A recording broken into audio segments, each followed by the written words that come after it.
It is getting deleted repeatedly, my lord. No, you have to circulate the letter now. No further. While it's an item 8, I have circulated a letter to file a So when it's called on, before my lordship. take.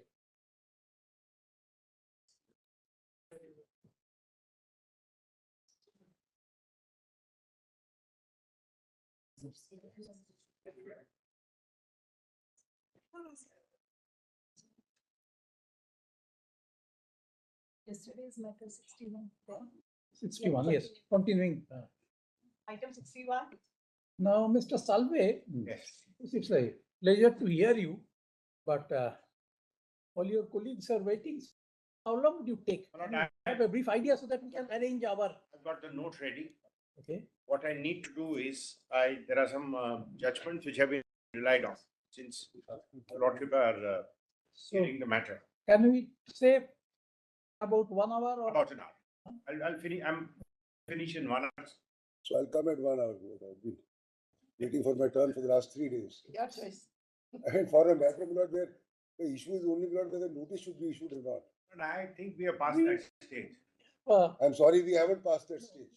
The stage is that the court said they will hear me. Raising his voice won't help us. So your Lordship to decide. I'm not raising my voice. I'm saying it will be made clear that the Lordship, yes, and the Lordship will decide whether notice is issued or not. That is how it started, and that's how I want Friend to. appears for a caveat, and he's worried about whether notice will go. I'm not worried. I'm saying it should not go. Okay. This is a gross case. But I will address your Lordship in my turn. File caveat. Yes, on behalf of the state, there are 2 respondents. Under which provision?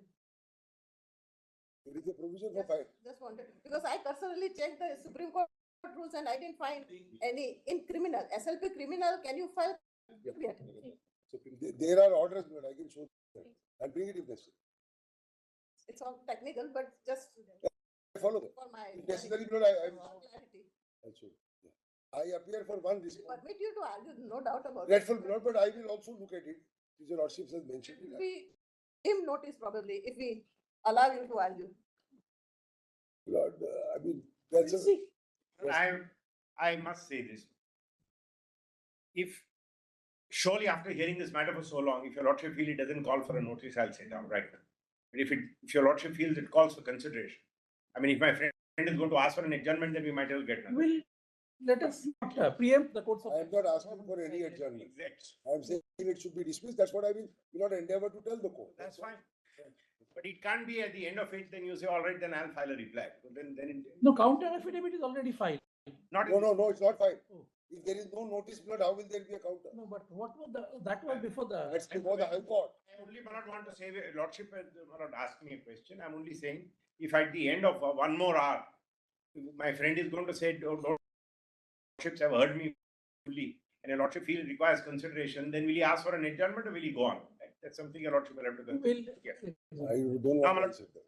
See what will happen. These kind of things one shouldn't, I think they are far too serious rather than forensic. Was not originally conceived under Article 136. That is possible. Neither will not is the Notice civil for procedure code. interim relief. No, it has evolved through practice. Correct. Neither in the civil procedure code is there a provision for notice. It has been evolved in the last 30, 40 years. Has been It has happened. from evolution now reached It has become evolution. It has become a law. So you first hear a matter 3 days whether your Lordship will issue notice, then you hear it for 6 days after you issue notice to grant you, What? and then the appeal will ask for 2 words. You can correct us if wrong. Initially, it was either granting leave or Of course, dismiss. of course. I think that's With how. respect, yes, my lord. And then this notice process came because if an interim order is sought, only fair you hear the other side. Otherwise, I remember, in fact, back in the day, the rule, your Lordship, but that's why I introduced the rule, saying if there are a counter in the High Court, please file it before us. So we want to know what the other side's case is, and then we decide. So ultimately, what is it? Your So the Lordship, entire record is with us, so entire record is here. no need to as such. Exactly. And in a criminal case, where is the counter affidavit? That's now the procedure of this court that your Lordship grant. If we go back to the old days, then follow the full practice. That your Lordship grant an ad interim order, grant leave. There was no need to hear the other side even for ad interim. But normally we take into consideration only those documents which were already produced before the High Court. Agreed. Things have changed over the years. people give documents across, all this is happening. So if you have a restatement of the law, then we should go back to that position. Where there is no counter affidavit, record of the court, all that is there. May I, my lord, start? Yeah. Start to finish 60 minutes. I have, my lord, for your lordship's assistance, put my thoughts down in a piece of. Thanks. It's become 5 pages. Just spacing. But it looks big because the font is large and the spacing is large. No, that's okay. That's It's a relief on the eye. good for us. I've covered most of this ground. my lord.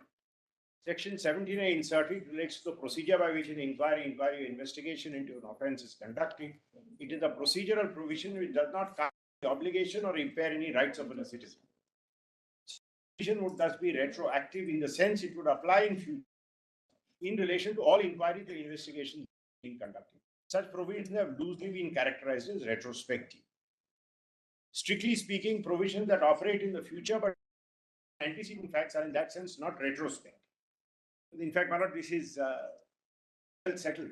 If you rely on, if a situation is on antecedent facts, the famous three-judge bench decision in DCM relied on the English principle of construction, where for the first time company deposit rules were brought in.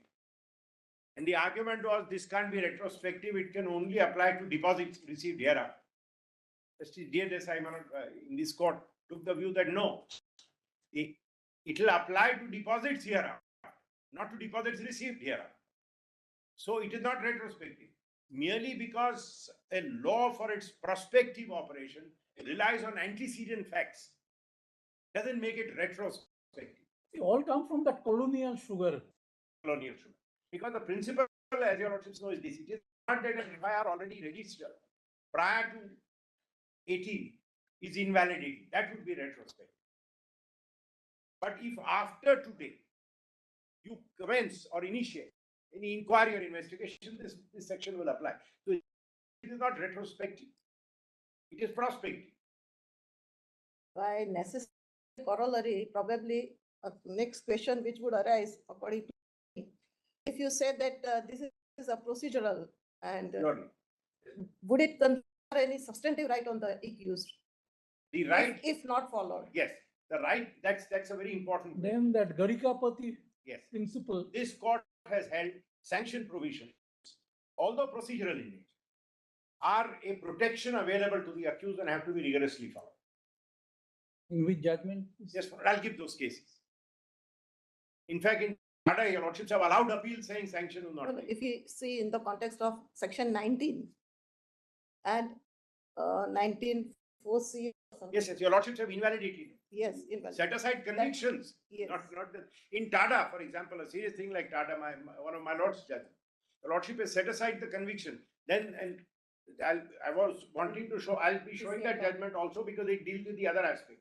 What if there are other offences which are not covered by a provision which requires sanction? Then what your lordships have held is, what your lordships have held is that if the other allegations are ancillary in character, then everything goes. And if allegations are substantive in character, then they may remain, but the Tata go. So approval, sanction has always been considered, absence of prior sanction has always been considered fatal to the inquiry. And all that is required is you go now, you get the governor's sanction, you register the FIR. It's not that, my lord, the accused gets a discharge or is acquitted or author for acquittal apply or nothing of the sort. It's a safeguard. You haven't crossed this.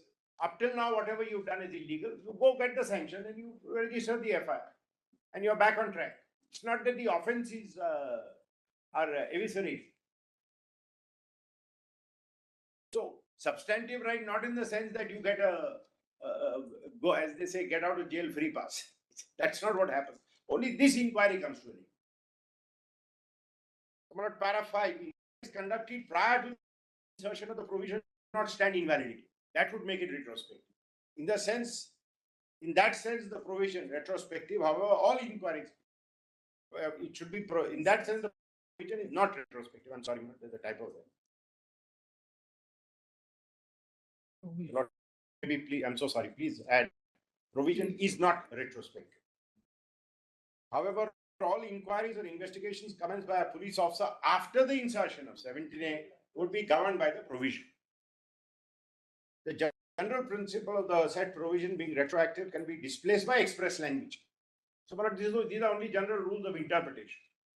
Parliament could have limited the application of the provision to inquiries or investigations commenced in relation to offences committed after the insertion of the provision by adding the words hereafter after the words into any offence alleged to have been committed by a public servant. I made this point yesterday, just for convenience. I put all of them down in writing. The legislature was consciously made a provision applicable to a person who is or was employed. The investigation into past offences is clearly visualized by the Act. Words of limitation as set out are conspicuous by their absence. 17AC provides that no inquiry or investigation shall be committed into an offence alleged to have been committed by a public servant without the previous approval, in the case of any other person, of the authority competent to remove him from his office at the time when this was alleged to have been committed.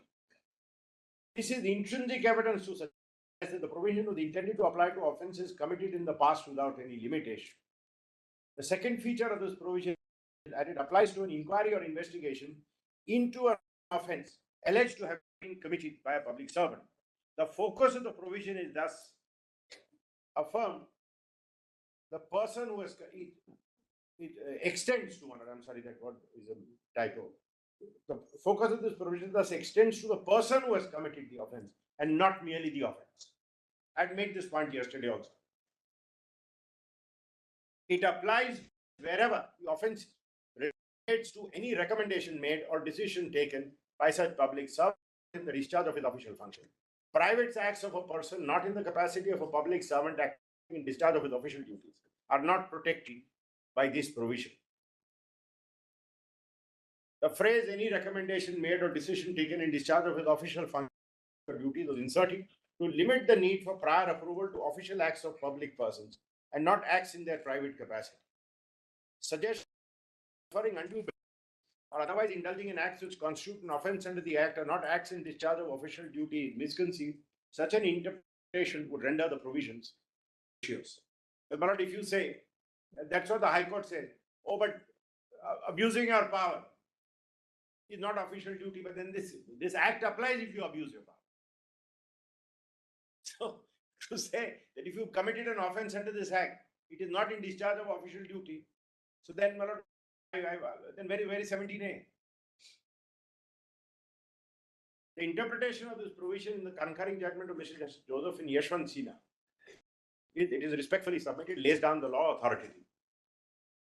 Statement of objections. Statement of objects. Oh my God.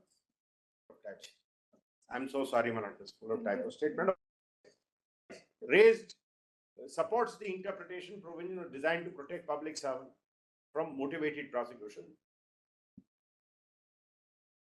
Did you take help of Dragon? Or? No, my lord. I didn't read the steno. As for a change, I used a stenographer because I didn't have my Dragon laptop. Otherwise, that's very accurate. Or otherwise, I do all my own dictation and typing. Dragon also checks the spelling and grammar also. Yes, it does.